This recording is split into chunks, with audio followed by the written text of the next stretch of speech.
Hoje temos o título que eu dei à minha pregação. Eu não sei se é bem uma pregação, são alguns pensamentos que eu quero partilhar com os irmãos, de uma forma informal. Chama-se Homens de Pouca Fé. Agora,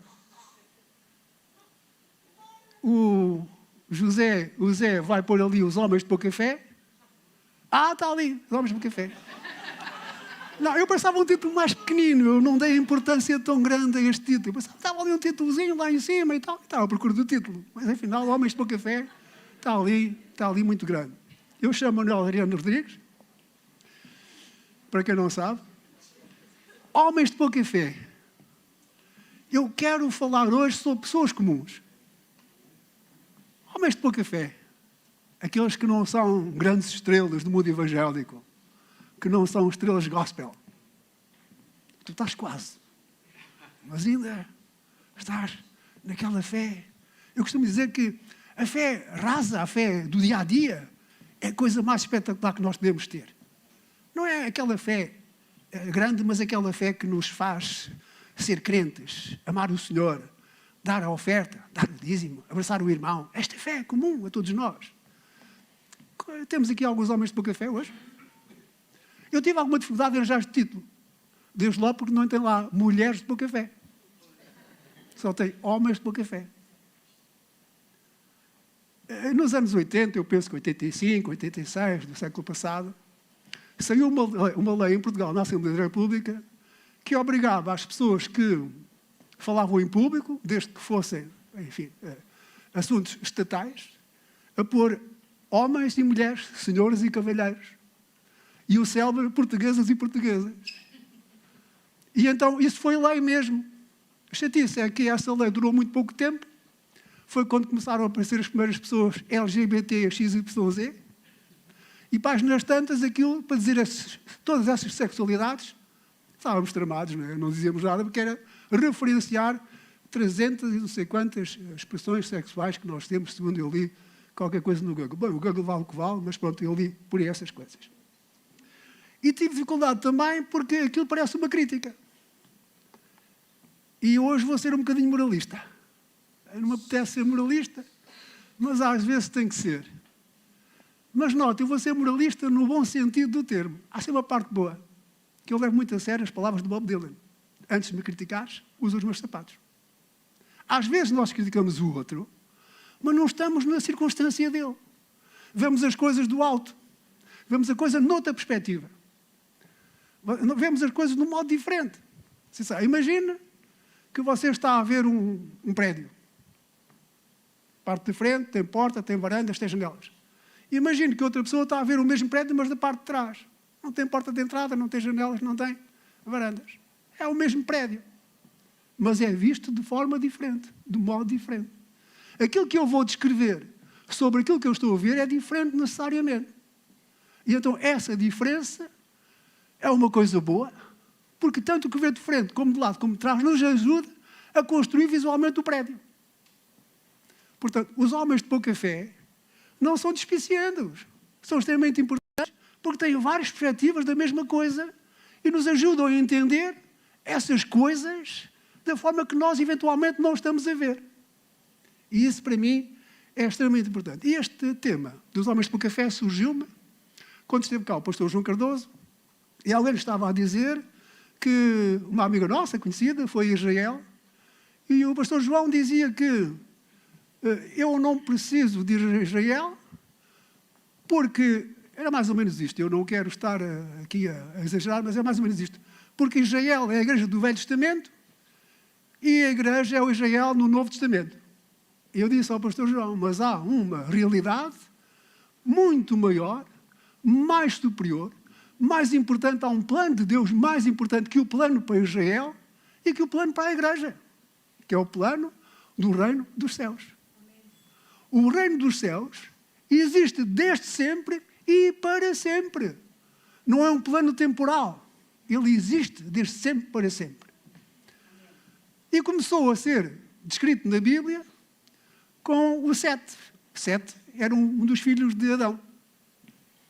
Havia o Caim, o Abel e o Adão. O Caim e Abel meteram-se lá em coisas religiosas. Um ofereceu um animal, o outro ofereceu o centeio, ou o milho, ou o que é que foi. Coisas, assuntos religiosos. Eles tinham uma relação com Deus de uma forma religiosa. O 7 foi mais inteligente. Ele invocou o nome do Senhor. Está lá. Penso que é o capítulo 6 do Gênesis 7, por aí. Ele, em vez de se meter naquilo das coisas religiosas, ele começou, diz ele, a família, começaram a invocar o nome do Senhor. Sem ofertas, sem religião, sem estas coisas que nos separam às vezes. Às vezes a religião, a política e o futebol são coisas das quais eu não gosto de falar. Eu não gosto de falar porque nessas 3 dimensões da vida humana, nessas 3 dimensões, normalmente nós não elevamos o outro. Nós baixamos o outro. Ou porque é do Porto, ou porque é do Sporting, ou porque é do Benfica. As pessoas não conseguem ter uma conversa para elevar o próximo quando se fala de política, de religião e de futebol. Que é uma pena, mas eu evito. Eu sei que há pessoas sempre, há exceções a estas coisas, há pessoas que sabem conversar sobre futebol, futebol com bola, ou futebol com... quer jogar a bola, sem entrar naqueles entraves todos e aquelas políticas do futebol, dessas coisas todas. Vou interromper-me para dar mais um bem-vindo. Agora lembrei-me, o António. Eu conheço o António... Anda cá, António. Vem cá. Não, anda cá, anda cá. Eu conheço o António já há 3.420 e não sei quantos anos. Temos estado... Desde 1900 Eu não sei, pá, sinceramente não sei, mas já vai há tanto tempo, tanto tempo. Eu fui pastor de jovens numa igreja onde o António era jovem e foi um grande prazer vê-lo a dar os primeiros passos na fé. Ele aceitou Jesus como Salvador na igreja Assembleia de Deus do Cabo da Piedade. Ele depois foi para outra igreja e há uma coisa que eu vou dizer. Ele perguntou-me a minha opinião para ir para essa igreja, se iria ou não. Foi para mim, foi uma grande honra que ele tivesse perguntado isso. E também depois foste estudar para uma escola bíblica. Também perguntaste se eu achava bem que fosse lá para aquela escola bíblica. São coisas que nos marcam. Este António é um amigo do peito. É aqueles amigos que são para sempre. Nós não podemos evitar esta amizade.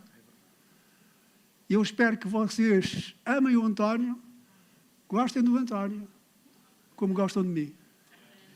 Amém? Obrigado, António.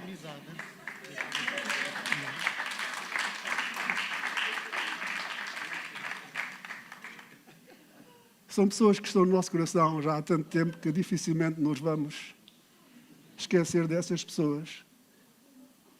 Agora eu vou falar para a Cristina. Abraão tinha... Ela é que é a mulher que fala da matemática de Deus, não é? Já fez aqui 2 ou 3 cultos, 3? 4 cultos. Faltei algum? Ainda faltam 2. Abraão tinha 3 filhos.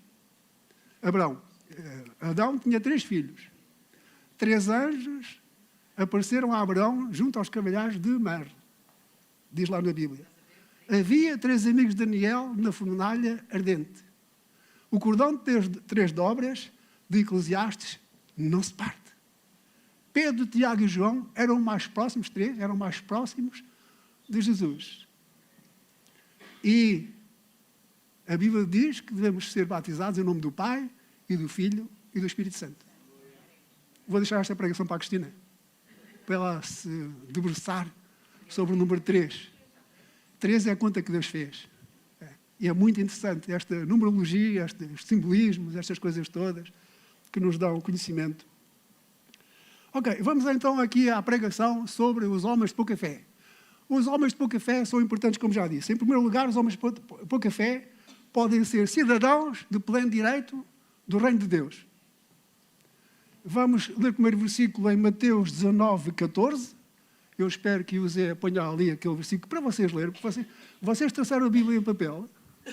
Não trouxeram, não é? Ah, sim, está bem. 1, 2, 3, 4, 5. Tu não contas, tu és pastor. 5, 6. Sim, senhor. A Bíblia em papel é diferente. Tem o cheiro, tem as nossas mãos. Podemos manuseá-la, é diferente. Ok, está ali então a dizer. Jesus, porém, disse: deixai os meninos e não os turbeis de vir a mim, porque dos tais é o reino dos céus. O reino dos céus é dos meninos. Então, mas os meninos não decidiram se são crentes ou se não são crentes. O que Jesus está a dizer é que os meninos estão no âmbito do reino dos céus. Há uma atmosfera espiritual na vida das crianças que se chama reino dos céus. Quero fazer aqui um parênteses sobre o que é o reino dos céus e o reino de Deus. Porque vocês sabem que o reino dos céus, nós estudamos uma disciplina no Instituto chamada Evangelhos Sinóticos, que é Mateus, Marcos e Lucas. O João está fora porque não apresenta Jesus na mesma perspectiva. E então, o Mateus fala do reino dos céus. E o Marcos e o Lucas falam do reino de Deus. E porquê?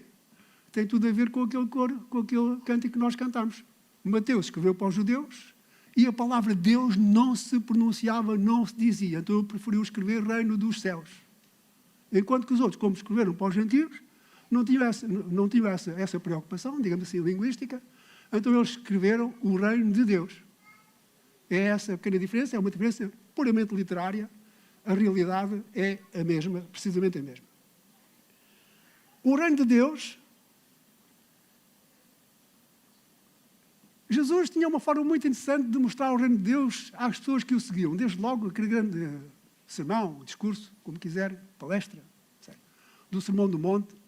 Jesus começou por dizer: bem-aventurados os pacificadores, porque dos tais é o reino dos céus. Bem-aventurados os mansos, porque eles herdarão a terra. Bem-aventurados estes e aqueles, porque fazem parte do reino dos céus. E essas pessoas não eram crentes. Alô? Essas pessoas, este alô aprendi com o Jorge. Essas pessoas estavam ali na multidão, Jesus estava a falar à multidão, e estas pessoas, ele disse: bem-aventurados estes, não tinham tido arrependimento, não tinham sido batizados nas águas, não tinham tido uma experiência direta com Jesus, a não estarem ali a ouvir a palestra, ou o sermão, como quiserem. E, no entanto, Jesus disse que bem-aventurados aquelas pessoas que tinham aquele coração, aquela inclinação na vida, porque dessas pessoas, era o reino dos céus, era dessas pessoas. Está na Bíblia? Ou não está na Bíblia? Está na Bíblia. Essas pessoas não tinham tido aquilo que nós chamamos arrependimento dos pecados. Nós, às vezes, queremos dificultar as coisas. Eu, quando aceitei Jesus, ninguém me disse para me arrepender dos meus pecados. Eu também tinha tantos que aquilo, se me tivesse que arrepender daquilo, meu Deus, até aos 23 anos. Sem Jesus, né, naquela idade, na idade jovem, eu tinha feito tudo o que é disparate. Tudo o que é disparate, você imagina o disparate eu fiz isso tudo. Se me tivesse dito para me arrepender, eu acho que ainda hoje estava a chorar os meus pecados. A coisa não resultava dessa maneira. Pelo menos para mim, não resultava. Jesus falava por parábolas, ele comparava. Eu não sei quantas vezes é que está na Bíblia: o reino dos céus é semelhante. O reino dos céus é semelhante. O reino dos céus parece. O reino dos céus é semelhante. Mas Jesus falava de parábolas. Parábolas essas que, segundo a Bíblia, eles não entendiam. E não entendiam porquê? Eu vou-vos dizer porque é que eles não entendiam. Eles não entendiam as parábolas porque Jesus falava de realidades do seu próprio dia-a-dia. Jesus contava parábolas de pessoas comuns, pessoas daquele tempo, que iam no caminho, que eram assaltados, uns eram sacerdotes, os outros eram levitas, eram pessoas comuns, eram tão perto da sua realidade, era a sua realidade, por isso é que eles não entendiam. Eles, se calhar, pensavam que as parábolas deviam ter, assim, super-homens, deuses do panteão, passados, assim, não numa estrada poeirenta da Galileia, mas nos canais de Marte. Uma visão de Ezequiel, talvez. O reino de Deus, se calhar, tem lá uns anjos com asas, máquinas voadoras, não é? Não. O reino de Deus está entre nós. O reino de Deus está connosco. Nós estamos no reino de Deus. Nós estamos a viver hoje mesmo o reino dos céus, dentro do reino dos céus. Nós temos a graça do Senhor que abunda em nós e que nos mostra que nós estamos dia a dia no reino dos céus. Estamos, independentemente do que tu fazes no teu dia-a-dia. Independentemente das tuas maluqueiras, desculpa a expressão. Deus te ama e tu estás no reino dos céus. Estas pessoas que Jesus falou não eram convertidos. Eles não tinham noção da santidade que nós temos. Nós temos a noção da santidade. Mas eles não tinham esta noção da santidade. Eles viviam o seu dia-a-dia como se Deus eventualmente não existisse. De vez em quando iam à sinagoga, não é? Provavelmente. Mas isso ir à sinagoga não quer dizer rigorosamente nada, porque a sinagoga não era uma igreja. A sinagoga era um sítio onde as pessoas estudavam, não só os textos sagrados, mas também escolas comuns, coisas que as pessoas iam lá, era uma espécie de centro comunitário, onde as pessoas iam aprender as coisas de Deus e também as coisas seculares. E esta maneira de ver o reino de Deus, estas comparações que o Jesus fazia, era mesmo para lhes facilitar a vida. Para lhes dizer, o reino dos céus é a experiência que tu estás a ter. Quando tu estás desempregado, Deus está contigo. Quando tu tens um mau casamento, Deus está contigo. Quando tu estás feliz, Deus está contigo. Deus sempre está connosco. É impossível que Ele se ausente. Porque o reino de Deus é presente em toda a terra, em toda a parte. Ele é o Senhor e Rei desse reino. Não há hipótese. Nós, quando olhamos para o mundo e vemos a guerra na Ucrânia, sei lá, as guerras em África, os preços a subirem, os preços das coisas a subirem, é uma coisa impressionante como é que sobem. Rendas a aumentarem 500 euros por mês, assim de repente. Mesmo nessas situações, o Senhor está no controle. Jamais Deus, que criou o céu e a terra, poderá deixar isto descontrolado. Jamais. Nós podemos pensar, isto é fácil dizer que tu és crente há 300 mil anos e tens a experiência toda. Ok, mas Deus está contigo que ainda és menino na fé. Deus está contigo à mesma. Não te preocupes, porque se eu estou aqui há 40 não sei quantos anos, que sou crente, tu vais ter esta experiência de poderes confiar em Deus. A vida não é fácil, mas Deus está connosco. Eles não percebiam. Eu tive há uns tempos a oportunidade de estar num debate sobre a busca da verdade. É uma coisa encantadora, não é? Que é a verdade. E nós dizemos, Jesus é verdade. Jesus é verdade com a minha vida. Mas para alguns pensadores não basta dizer que Jesus é verdade. Tem que se provar que Jesus é verdade. E você pode dizer, mas isso é uma questão de fé. Isto não tem a ver com o conhecimento, tem mais a ver com a fé que nós temos. Ok, tem a ver com a fé, mas também se soubermos alguma coisinha sobre o assunto, não veio daí nenhum mal ao mundo, pois não.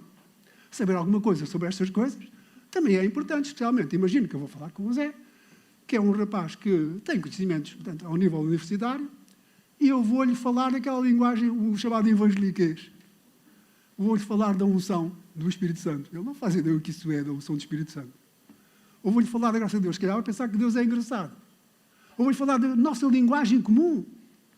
Ele não vai entender o que vou dizer. Portanto, se eu souber comunicar com o Zé, numa linguagem que ambos entendamos, é muito melhor. Assim eu posso evangelizá-lo sem ser a evangeliquez. Que é aquela língua que nós falamos na igreja, que é muito engraçada. Eu não estou a dizer mal do evangeliquez. Eu gosto dessas palavras, eu acho que são interessantes. Mas para evangelizar aquilo não funciona. E eles não tinham a noção de que... estava a dizer isto. Eu participei nesse debate sobre a questão do que é a verdade e eu comparei a verdade com a realidade, que são duas coisas distintas. A realidade é o que nós vivemos no nosso dia-a-dia. Cada um de nós tem a sua vida, a Paulinha tem a vida dela, tem uma realidade, ela vê os filhos, ela vê, portanto, o trabalho, ela vê a roupa linda que ela veste, que traz a igreja para nós vermos também, que é uma menina que sabe vestir bem, veste bonito. E nós vemos a nossa realidade. Mas a Bíblia diz que a verdade é diferente da realidade. Não diz? Então vamos ver. Não, acho que o Zé não tem este. Efésios 2, 6, 9. Não tens, pois não, Zé? Tens? Então vai ali, faz favor.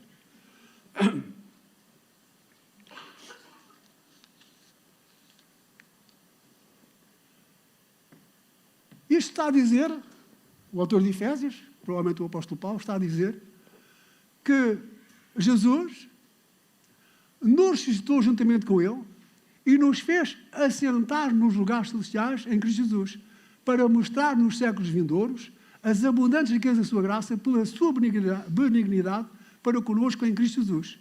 Porque pela graça sois salvos, por meio da fé, e isto não vem de vós, é dom de Deus. Diz Paulo está a escrever para pessoas vivas ou mortas? Está a escrever para pessoas vivas. E está-se a incluir no grupo. Jesus, ele ainda estava vivo, mas está a dizer que Jesus já o ressuscitou, juntamente com Cristo. E já está assentado nos lugares celestiais. Mas Paulo não estava, na realidade, não estava nos lugares celestiais. Mas o que Deus diz da experiência de Paulo é que ele está nos lugares celestiais. Portanto, a realidade é diferente. Você acredita que na sua realidade ou quer acreditar no que a Bíblia diz? Nós estamos, meus irmãos, minhas irmãs, nós estamos sentados nos lugares celestiais. Eu ouvi 3 améns. Nós estamos sentados nos lugares celestiais. Diga lá a pessoa que está ao seu lado, dê-lhe uma cotovelada. Tu estás sentado nos lugares celestiais.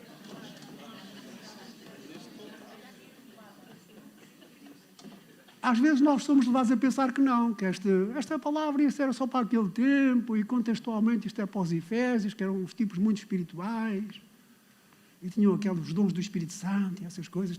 Por falar no Espírito Santo, eu quero dizer uma coisa. Quando eu me converti, no primeiro dia, disseram-me, tu vais ser batizado no Espírito Santo. Primeiro dia. E eu disse, se isso é bom, eu quero. Depois, quando fui batizado no Espírito Santo, vocês deviam fazer o mesmo. Lá está o moralismo. Quando eu fui batizado no Espírito Santo, eu quis saber tudo sobre o Espírito Santo. Já que ele habitava em mim, era o meu hóspede, eu quero conhecer quem está cá dentro. Eu quero conhecer quem é que me habita, não é? Que espírito é que é este? Os dons do Espírito Santo. Hoje, eu sei lá, a pessoa do Espírito Santo.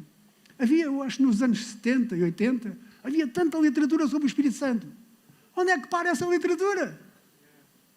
Onde é que para a literatura do Espírito Santo? É uma coisa que eu não consigo entender. Aquele que nos habita, nós não queremos saber dele. Onde é que estão os dons do Espírito Santo em exercício? Onde é que estão? Precisamos dos dons do Espírito Santo. Você não tem vergonha de falar em línguas, de adorar em língua. E hoje é culto de oração, vou falar em línguas até dizer chega. Hoje é que vai ser, hoje é que vai ser. E naquela curta havia um rapaz que passava de bicicleta, mais novo que eu, um rapaz com 18, 19 anos por aí. Ó Jeová! E eu que senti essas gastas, mas Jeová, nem sequer sou testemunha de Jeová. Não tinha que havia culto e eu fazia de propósito. Eu estava à espera que eu saísse de casa para dizer, ó Jeová! Era assim aquilo durante algum tempo. Ó Jeová! Um dia encontrei esse rapaz no comboio. Eu estava no Rocio, ia para Amador, tinha ido a uma evangelização que fazia na estátua do Rocio. Nós fazíamos lá a evangelização na estátua do Rocio. Pregávamos. A parte das coisas que nós íamos eram disparates. Mas a gente pregava e tentava falar de Jesus. À nossa maneira também não tínhamos conhecimento. E então eu no comboio e vejo o tal rapaz, sozinho. Eu pus-me assim a olhar para ele. Ele tentou desviar-se, não tinha bicicleta. Às tantas, ele morava ali perto da minha casa. Não façam o que eu fiz, irmãos, não façam. E ele, entretanto, havia ali umas barracas, não sei se lembram, havia umas barracas, uma. E ele corta o caminho por meio das barracas, eu nunca tinha ido lá àquele sítio, tinha um bocado de medo, mas pronto, lá fui atrás dele, e às tantas, pus lá à frente dele e perguntei, olha lá, quem é que é Jeová? E ele ficou assim, pum! Vocês estavam a ver um gajo forte como eu, 60 quilinhos, com esta mão. O rapaz deu 4 ou 5 cambalhotas e assim, meu Deus, o que é que eu fiz ao rapaz? Caneco, isto é uma força, isto não pode ser. A Bíblia fala da mão de Deus. Nunca mais vi aquele rapaz até hoje. Nunca mais o vi, nunca mais. É que nunca mais o vi até hoje. Se um dia me estiver a ver pela coisa, pá, olha, desculpa. É daquelas coisas, mas tu também não devias ter portado assim. Olha, os homens de pouca fé são cidadãos de pleno direito do reino de Deus. Amém? Amém, Amém ou não? Amém. Quem é que é cidadão do reino de Deus? Somos nós, pessoas comuns. A segunda coisa que o homem de pouca fé também é, está em Mateus 5:13. Tens este, Zé? Zé, alô?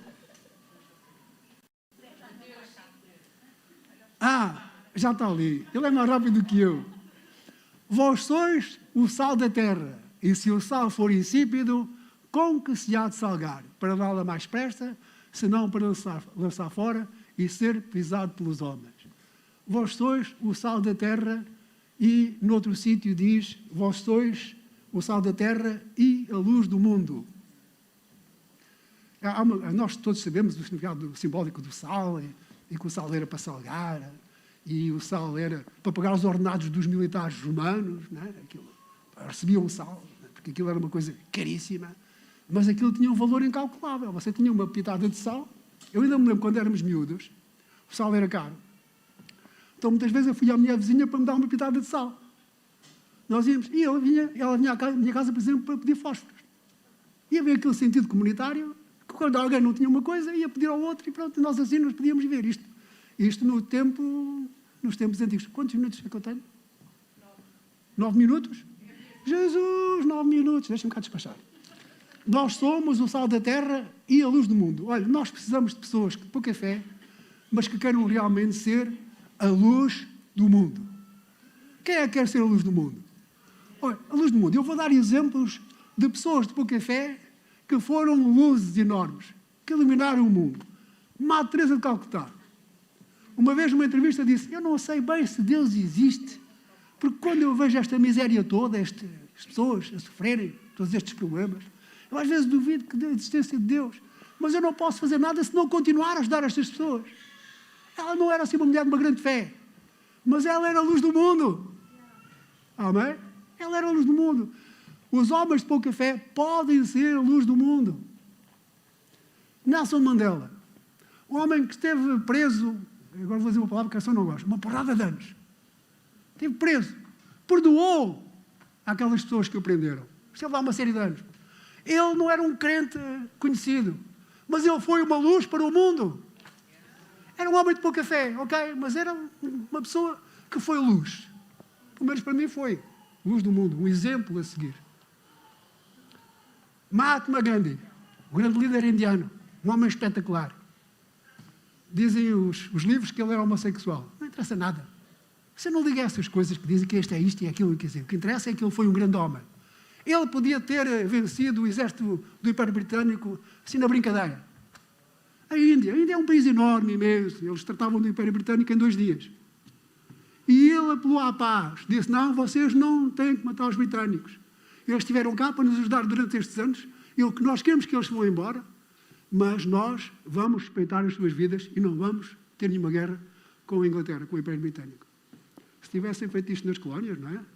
Nós tínhamos tido muita sorte, mas pronto, a política é sempre uma chatice. Martin Luther King, quem é que não se lembra do célebre I have a dream? Eu tenho um sonho. Eu tenho um sonho. Olha, sabe, Martin Luther King era pastor batista, mas não é conhecido por ser pastor. É conhecido por ser um homem que defendeu a liberdade dos negros na América para serem tratados de igual maneira como os brancos perante as leis americanas. Não foi a luz do mundo, Martin Luther King? Qual é a igreja evangélica? Ele era batista? Era pastor batista? É conhecido por ser pastor batista, como foi o Billy Graham, conhecido por ser pastor batista?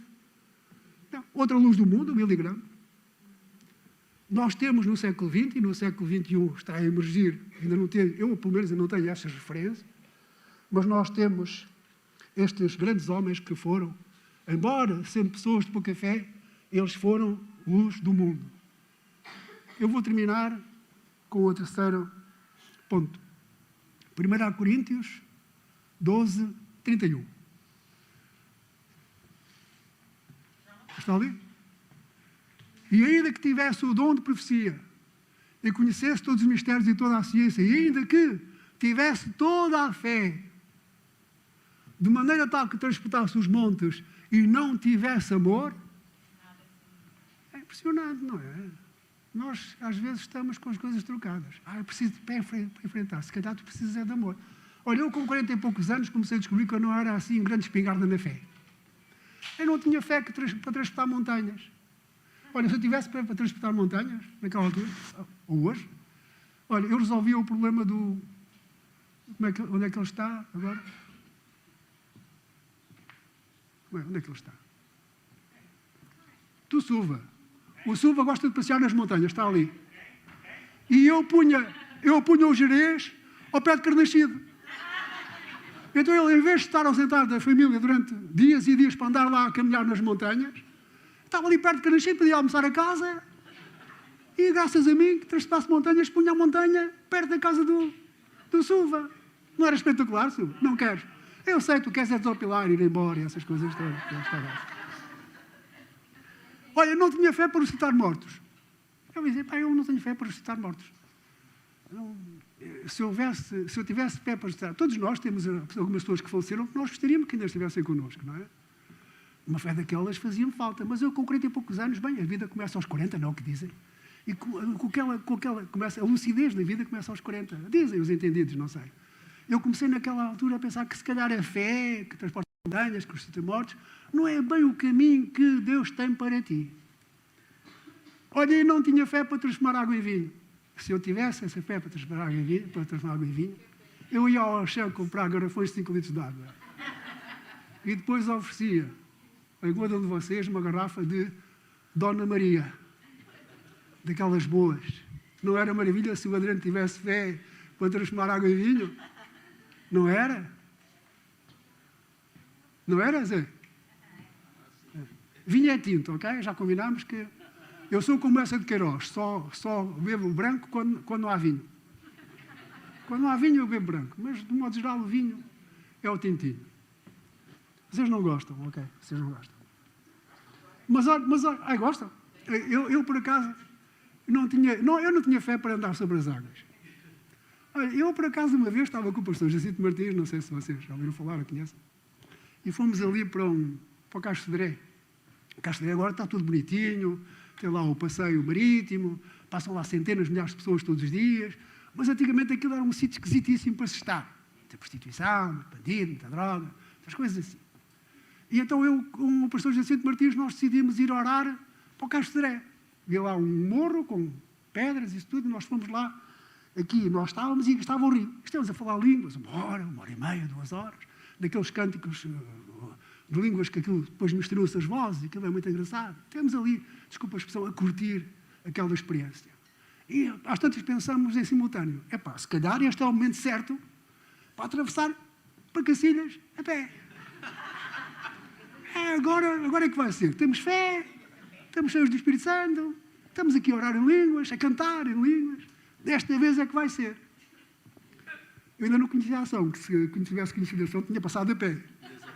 Que ela morava lá, em Correios. Até voaria. Mas estivemos lá em línguas, vai que não vai, mas a gente estava deste lado, vai que não vai, vai que não vai. Eu fiquei na pontinha quase. Mas ele estragou os sapatos. Ele teve mais fé do que eu. Não conseguimos ir para o outro lado. Portanto, eu percebi que não tinha grande apetência por fazer grandes milagres, grandes coisas da fé. Mas também tive a minha experiência espiritual do milagre. Olha para as pessoas que foram curadas. É tão bom ver uma pessoa ser curada. É tão bom saber que aquela pessoa foi ao médico. Irmão, já não tenho nada. E também tive alguma experiência do dom da revelação, da sabedoria. Uma vez houve uma irmã, eu preguei e tal, e no fim a irmã disse-me, irmão, ore por mim porque eu tenho aqui uma coceira, tenho as pernas todas vermelhas, não sei o que mais. E eu, bom, o trabalho do pastor é orar, não é? Eu orei por aquela irmã e pus as mãos. E o meu coração não ficou satisfeito. E perguntei, irmã, eu posso ir lá à sua casa amanhã? Pode ir lá à minha casa. Eu, quando cheguei à casa dela, tive uma coceira, aquela coceira, a mesma coceira que ela tinha. E então disse-lhe assim, irmã, desculpa lá, este tapete que está aqui, comprou quando? Olha, foi no dia que começou a coceira. O problema é este tapete, irmão. Deite o tapete fora, porque este tapete tem aquelas... Tem aqui uma coisa qualquer que faz impressão. Se está a fazer a mim, bem, desde aí, sempre que vamos ver tapetes, eu começo a coçar-me. Não é verdade? A ação pode confirmar. Se vamos ver tapetes, eu começo a coçar-me, que é uma chatice. Os homens de pouca fé podem ser também pessoas que levam a fé, que levam o cristianismo, a noção do reino de Deus para outras pessoas. Este é mesmo um que o Zé não tem, que é Mateus 25, 35, 40. Quem é que tem Bíblia? Abra em Mateus 25, 35, 40. ok? Que diz assim: porque tive fome e deste-me de comer, tive sede e deste-me de beber, era estrangeiro e hospedaste-me, estava nu e vestiste-me, adoeci e visitaste-me, estive na prisão e foste ver-me. Então os justos responderão dizendo: Senhor, quando te vimos com fome e te demos de comer, e com sede e te demos de beber? E quando te vimos estrangeiro e te hospedamos, e nu e te vestimos? E quando te vimos enfermo na prisão e fomos ver-te? E respondendo o rei, lá está o rei lhes dirá: em verdade vos digo que quando o fizeste a um destes meus pequeninos irmãos, a mim o fizeste. Não é preciso muita fé, basta agir. Basta agir, basta fazer. Ou é preciso você ter uns arrepios e uma revelação especial de Deus para fazer este gesto? Você já viu quantas pessoas idosas estão sozinhas? Olha, eu vou dar aqui um moralismo. Quando for falar com uma pessoa de idade que está sozinha, não vá só falar com ela, vá ouvi-la. As pessoas precisam de ser ouvidas, escutadas. Há, inclusive, aquela história de um pai que levou o filho a passear na floresta. E, entretanto, o pai perguntou ao filho: o que é que tu estás a ouvir? Eu estou a ouvir o vento, os pássaros, as folhas das árvores. Estou a ouvir bastantes coisas. E estou a ouvir uma carroça. E o pai disse: uma carroça vazia. Como é que tu sabes, pai, que é uma carroça vazia? Porque as carroças vazias andam mais depressa que as cheias. As cheias não fazem ruído, porque andam para ali devagar. É preciso escutar. Escutar o outro. Nós, quando falamos com alguém, estamos sempre a preparar já a resposta. Ainda a pessoa não acabou, já estamos a preparar a resposta. É uma chatice. Escuta. Escuta a pessoa. Ouve a pessoa. Ouve a pessoa. Não interessa. Ela está. Eu estava a dizer há bocadinho ali que a melhor conversa que nós podemos ter é a conversa sobre coisa nenhuma. É encontrar-te no café, na esplanada, tomarmos um cafezinho e falarmos nada. É uma terapia enorme. É o melhor que há. Ter amigos de ocasião. Não pessoas que nos obrigam a pensar. Eu também gosto daqueles sítios onde estão aos intelectuais. Às vezes vou ali à Universidade Autónoma para ouvir lá aquelas aulas públicas. Ouve-se lá aquelas pessoas muito simpáticas que dizem coisas espetaculares. Também gosto dessa conversa. Eu intervenho às vezes, faço perguntas, dou as chegas. Isto é bom, faz bem. Mas a conversa do dia-a-dia, a conversa sobre coisa nenhuma, é uma grande terapia. Portanto, você agora, não é preciso fé, nem é preciso dinheiro. Mas custa alguma coisa. Você tem lá um vizinho que tem 80 anos. Os filhos dele trabalham, os netos não vão visitá-lo. Vá lá, ouvir o homem, ouvir o coração, ouvir o seu silêncio. Há alguém disponível para ouvir o meu silêncio? Não é fácil ouvir o silêncio do outro. Eu e a São já temos experiência de casados, já ouvimos os nossos silêncios. É uma coisa que nós fomos construindo. Já ouvimos quando ela está aborrecida, quando ela está triste, ela não precisa dizer nada. Eu sei logo quando ela está aborrecida e triste e não sei o que mais. Faz parte do reino, estas coisas fazem parte do reino. E por isso, por ser necessário e urgente, nós temos uma cultura não de fé. A fé é uma coisa boa, mas o centro, sabe, eu vou terminar. O centro da mensagem de Jesus era o reino dos céus. Onde é que nós perdemos este norte? Ele falava do reino dos céus. O assunto dele, pregava e ensinava sobre a salvação. Não, é sobre o reino dos céus. Esse é que é dizer às pessoas do mundo, às pessoas todas: o Senhor é Rei, o Senhor da tua vida, quer tu queiras, quer não. Tu estás no ambiente do reino dos céus. Quando tu reconheceres, o teu coração abre-te e tu vais ser cheio da presença de Deus. Só tens que aceitar essa realidade. Então vai despertar em ti, o teu coração vai despertar e vais ter uma experiência completamente nova. E por causa de ser urgente esta noção que eu tenho da necessidade do amor, eu vou pedir ao Zé para meter ali um vídeo. Olá, meus amigos. Hoje trago para vocês um poema de Eugênio de Andrade, chamado Urgentemente. É urgente o amor. É urgente um barco no mar. É urgente destruir certas palavras, ódio, solidão e crueldade, alguns lamentos, muitas espadas. É urgente inventar alegria, multiplicar os beijos, as searas. É urgente descobrir rosas e rios e manhãs claras. Cai o silêncio nos ombros e a luz impura até doer. É urgente o amor. É urgente permanecer. É urgente o amor. É urgente o amor. O Eugênio de Andrade não era crente, mas a poesia dele é uma poesia que me toca muito o coração. A Cristina também, e a Filomena também, já temos falado sobre... Penso que fizemos uma tertúlia sobre... que eu falei do Eugênio de Andrade, não me lembro agora a pretexto de quê. Mas é urgente, meus irmãos, é urgente, meus queridos, que o mundo veja o amor que temos uns pelos outros. Para sermos luz... Eu vou terminar, mas você sabe. Nós podemos ter a teologia certa e o coração errado. Convém ter a teologia certa, mas também convém ter o coração certo. Convém que o coração esteja de acordo com o conhecimento, com a teologia. Não basta nós dizer que somos crentes, é preciso dizer: conta comigo para o que der e vier. Eu estou ao teu lado. Talvez possa não te dar dinheiro porque não tenho, não te convidar para a minha casa porque se calhar a minha casa não é uma grande casa para te convidar para lá ir. Mas no que for possível, eu vou orar por ti, vou estar contigo, vou estar ao teu lado, eu vou levar-te ao altar, à presença do Senhor com a minha boca.